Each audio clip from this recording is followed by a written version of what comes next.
வணக்கம். இலங்கை செய்திகளுடன் நான் நிரோஷன். விரிவான செய்திகளுக்கு முன் தலைப்புச் செய்திகள். ஊழல், மோசடிகள் மற்றும் முறைகேடுகள் தொடர்பில் பரிந்துரைக்கப்பட்ட விடயம் சம்பந்தமாக சட்டம் நடைமுறைப்படுத்தப்படவில்லை என தேசிய கணக்காய்வு அலுவலக வட்டாரங்கள் தகவல்.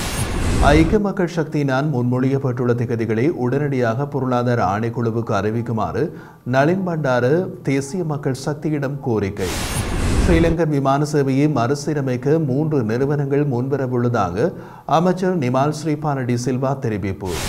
சம்பள முரண்பாடுகளை ஆராய்ந்து பரிந்துரைகளை வழங்குவதற்கு விசேட குழு ஒன்றை நியமிக்க தீர்மானம். தொடர்வது விரிவான செய்திகள். ஊழல், மோசடிகள் மற்றும் முறைகேடுகள் தொடர்பில் பெயர் குறிப்பிடப்பட்டுள்ள பிரதானமானவர்கள் உட்பட 30க்கும் மேற்பட்ட அரச நிறுவனங்களில் 400க்கும் மேற்பட்ட அதிகாரிகள் தொடர்பாக சட்டம் நடைமுறைப்படுத்தப்படவில்லை என தேசிய கணக்காய்வு அலுவலக வட்டாரங்கள் தெரிவிக்கின்றன. ஊழல், மோசடி மற்றும் முறைகேடுகளால் அரசுக்கு ஏற்பட்ட 1000 கோடிக்கும் அதிகமான இழப்பீட்டுத் தொகையை மீளப்பெற இதுவரை எதுவித சட்ட நடவடிக்கையும் மேற்கொள்ளப்படவில்லை என்றும் குற்றம் சுமத்தப்பட்டுள்ளது. இழப்பீட்டுத் தொகையினை மீளப்பெறுவதற்கு தணிக்கையாளர்கள் பலமுறை பரிந்துரைத்த போதும் இதுவரை பரிந்துரைகள் அமுல்படுத்தப்படவில்லை எனவும் தெரிவிக்கப்படுகிறது.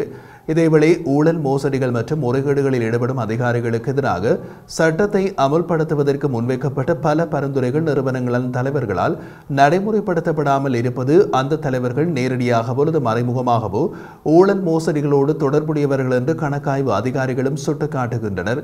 பாரிய ஊழல், மோசடி மற்றும் முறைகேடுகள் இடம்பெற்ற சுமார் 12 நிறுவனங்களில் அடையாளம் காணப்பட்டுள்ளதாகவும் தெரிவிக்கப்படுகிறது. இதேவேளை சீனி வரி மோசடி, உரச்சம்பவம் போன்ற பெரும் மோசடிகளோடு ஈடுபட்டதாக கூறப்படும் அதிகாரிகளுக்கு எதிராக இதுவரை எதுவித சட்டமும் அமுல்படுத்தப்படவில்லை என நாடாளுமன்ற வட்டாரங்கள் தெரிவித்துள்ளன.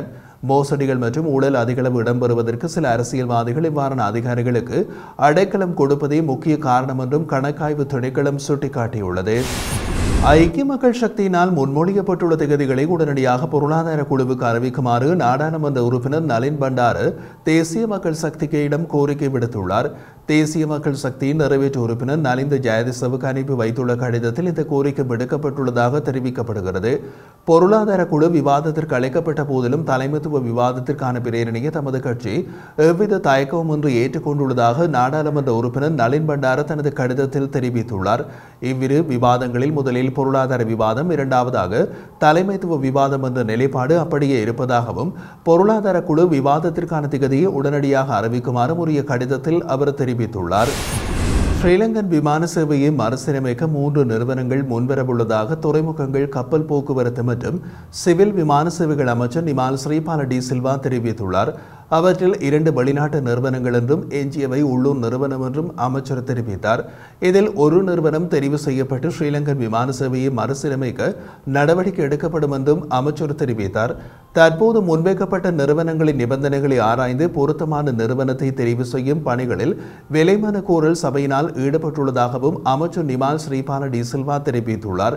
மேலும் ஸ்ரீலங்கன் ஏர்லைன்ஸ் முதலீட்டுக்கான விலை மனுக்களை சமர்ப்பிக்க வழங்கப்பட்ட கால அவகாசம் மார்ச் 5ஆம் தேதியோடு முடிவடைந்ததுடன் துறைமுகங்கள் மற்றும் விமான போக்குவரத்து அமைச்சர் நிமால் ஸ்ரீபால டி சில்வா அதனை மேலும் 45 நாட்களுக்கு நீடிக்க ஏற்பாடு செய்திருந்தமை குறிப்பிடத்தக்கது. அரசு சேவையில் நிலவும் சம்பள முரண்பாடுகளை ஆராய்ந்து பரிந்துரைகளை வழங்குவதற்கு விசேட குழு ஒன்றை நியமிக்க அமைச்சரவை தீர்மானித்துள்ளது. ஜனாதிபதி ரணில் விக்ரமசிங்க தலைமையில் நேற்று இடம்பெற்ற அமைச்சரவை கூட்டத்தில் இந்த தீர்மானம் எடுக்கப்பட்டதாக தெரிவிக்கப்படுகிறது. அரசு சேவையில் பல துறைகளில் நிலவும் சம்பள முரண்பாடுகளை நீக்குமாறு கோரிக்கைகள் முன்வைக்கப்பட்டுள்ள நிலையில் அதற்கான உடனடி தீர்வுகளை வழங்குமாறு ஜனாதிபதி அமைச்சரவைக்கு பரிந்துரைத்திருந்தார். இதன்படி ஒவ்வொரு துறையிலும் நிலவும் சம்பள முரண்பாடுகளை ஆராய்ந்து அதற்கான தீர்வுகளை பரிந்துரைப்பதற்கு குழு ஒன்றை நியமிக்க வேண்டும் என ஜனாதிபதி ரணில் விக்ரமசிங்க முன்வைத்துள்ளதுடன் பிரேரணைக்கு அமைச்சரவை அங்கீகாரம் வழங்கியுள்ளது. மேலும் அமைச்சின் செயலாளர்கள் மற்றும் அரசு அதிகாரிகளை கொண்டு உரிய குழுவினை விரைவில் நியமிக்குமாறு ஜனாதிபதியின் செயலாளர் சம நீக்கநாயக்கவுக்கு ஜனாதிபதி பணிப்புரை வழங்கியுள்ளதாகவும் தெரிவிக்கப்படுகிறது. யாராவது ஒருவர் என்னை துரோகி என்று சொல்லிவிடுவார் என்று பயந்து உண்மையை சொல்வதற்கு நான் எப்போதும் பயப்பட்டதில்லை என்று நாடாளுமன்ற உறுப்பினரும் ஜனாதிபதி சட்டத்தரணியுமான எம்.ஏ. சுமந்திரன் குறிப்பிட்டார். கடந்த 2005ஆம் ஆண்டு ரணிலின் பயணத்திற்கு வடக்கு மக்கள் தடையாக இருந்திருக்கலாம். அதை இப்போதாவது வருத்தத்துடன் நினைவு கூறுவார்கள் என்று நினைப்பதாக ஜனாதிபதி ரணில் முன்னிலையில் சில தினங்களுக்கு முன்னர் கூறியிருப்பது தொடர்பாக யாழ் ஊடக அமையத்தில் நடைபெற்றிருந்த ஊடக சந்திப்பின் போது ஊடகவியலாளர் ஒருவர் எழுப்பிய கேள்விக்கு பதிலளித்த போது அவர் இவ்வாறு தெரிவித்திருந்தார். மேலும் அவர் தெரிவிக்கையில் அந்த தேர்தலில் என்ன நடந்தது என்பது எல்லோருக்கும் தெரிந்த விடயம். ஆனாலும் கிழக்கு மாகாணம் வாக்களித்தது. கிழக்கு மாகாண மக்களுக்கும் இந்த அறிவித்தல் கொடுத்தாலும் அங்கு மக்கள் வாக்களித்தார்கள். ஏனென்றால் அதை அமுல்படுத்துகின்ற அதிகாரம் அந்த பிரதேசத்தில் புலிகளுக்கு இருக்கவில்லை. ஆனால் புலிகளின் கட்டுப்பாட்டில் இருந்த பிரதேசங்கள் மக்கள் வாக்களிக்கவில்லை. எனினும் ஒரு சிலர் வாக்களித்தவர்கள் என்று நினைக்கின்றேன். வாக்களித்த ஒரு சிலரும் அந்த நேரம் 100% ரணில் விக்ரமசிங்கவுக்கு தான் வாக்களித்தவர்கள். ஆனபடியால் மக்கள் வாக்களிக்க அனுமதிக்கப்பட்டிருந்தால் யாருக்கு அந்த வாக்கு போயிருக்கும் என்பதில் எவருக்கும் எந்தவிதமான சந்தேகமும் இதுவரையில் இருந்ததில்லை. ஆனால் இன்றைக்கு ஊடகவியலாளர்கள் தான் இப்படியான ஒரு சந்தேகத்தை எழுப்புகிறீர்கள்.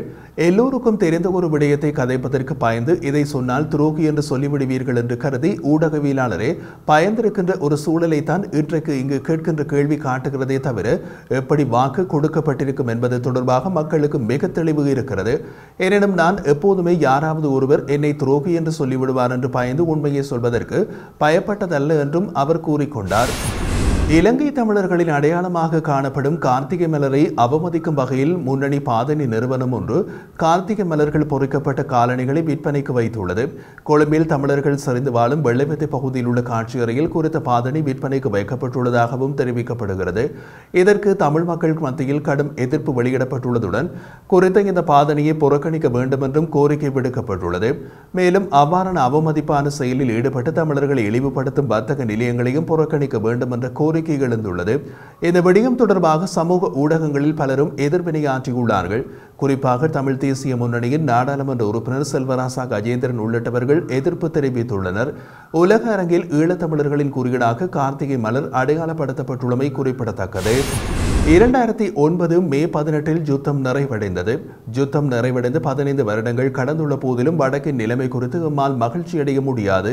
யுத்தம் ஒன்று முடிவடைந்த பின்னர் சமாதானத்தின் பலனை கூட சரிவர இந்த சமூகம் பெறவில்லை.